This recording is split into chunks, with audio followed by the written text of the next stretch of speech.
Kamera ready, sound ready, 3, 2, 1, action.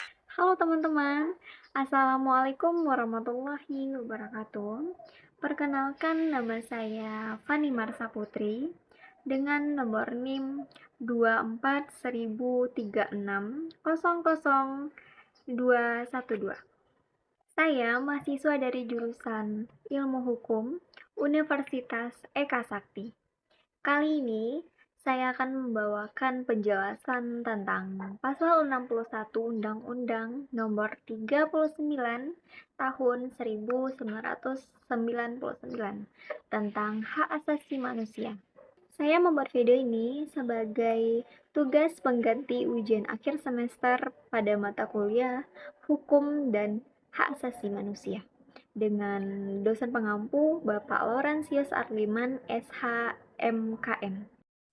Kadang, kebanyakan orang itu berpikir bahwa bermain atau bersantai itu cuma aktivitas sepele buat anak-anak.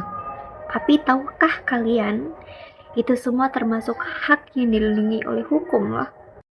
Nah, di dalam pasal 61 undang-undang ini secara jelas ditetapkan tentang hak penting yang harus dimiliki setiap anak. Sebelum itu, saya akan membacakan isi dari pasal 61 Undang-Undang Nomor 39 Tahun 1999. Setiap anak berhak untuk beristirahat, bergaul dengan anak sebaya, bermain, berekreasi, dan berkreasi sesuai dengan minat, bakat, dan tingkat kecerdasannya demi pengembangan dirinya. Oke, kita bahas satu persatu dulu. Yang pertama itu, hak untuk beristirahat.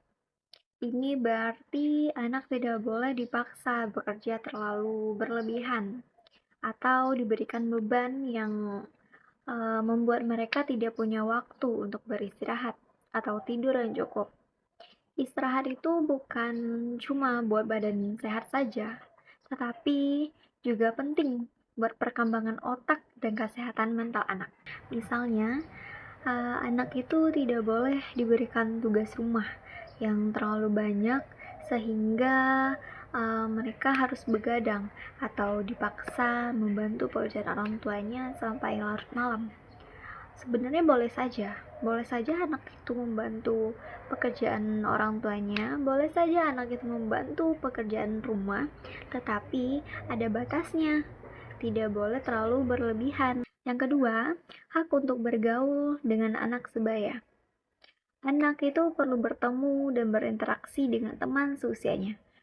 Misalnya melalui pertemanan itu, mereka belajar berbagi, belajar bekerja sama, belajar menyelesaikan masalah, dan memahami perasaan orang lain. Contohnya, waktu istirahat di sekolah yang dia pergunakan buat bermain bareng teman atau mengikuti kegiatan komunitas anak-anak di lingkungan tempat dia tinggal. Dan yang ketiga, hak untuk bermain.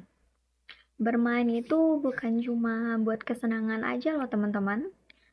Melalui bermain, anak itu bisa mengembangkan kemampuan berpikir, keterampilan motorik, dan imajinasi mereka itu bisa mereka tuangkan kepada saat mereka bermain. Misalnya, saat bermain engklek, teman-teman tahu permainan engklek, permainan tradisional?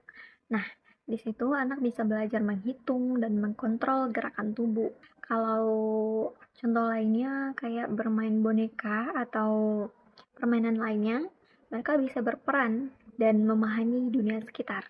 Yang keempat, hak untuk berekreasi. Rekreasi itu adalah aktivitas yang menyenangkan dan menyegarkan pikiran. Bisa jadi pergi ke taman bermain, museum, berkemah di alam terbuka, atau sekedar jalan-jalan ke tempat wisata lokal. Nah, hal itu bisa membantu anak melepaskan stres dan memperluas wawasan mereka tentang dunia. Dengan mengajak anak pergi ke museum tadi, anak bisa belajar tentang sejarah dan pembelajaran lainnya. Dan yang terakhir, yang kelima, hak untuk berkreasi. Setiap anak itu punya minat dan bakat yang berbeda-beda. Hak ini membuat mereka bebas mengembangkannya seperti melukis, menari, bernyanyi, menulis cerita, atau membuat kerajinan tangan. Nah, sebagai orang tua atau sekolah, sebaiknya menyediakan fasilitas atau tempat atau sebuah kegiatan untuk menyalurkan minat dan bakatnya. Semua hak ini ada bukan tanpa alasan, tapi untuk membantu anak tumbuh menjadi individu yang sehat, mandiri, dan berkembang secara optimal di semua aspek kehidupannya. Pentingnya hak anak dan tantangan yang dihadapi. Jadi, betapa pentingnya hak-hak ini bagi anak-anak. Kalau hak-hak mereka tidak terpenuhi, bisa berdampak buruk loh bagi mereka. Mulai dari misalnya masalah kesehatan, kesulitan bergaul, bisa disebut dengan introvert, hingga kurangnya kemampuan kreatif dan berpikir kritis. Namun, di kehidupan sehari-hari masih ada banyak beberapa tantangan yang menghambat pemenuhan hak anak ini. Misalnya, ada anak yang mengalami kekerasan atau pelecehan sehingga takut untuk bergaul atau bermain dengan orang lain.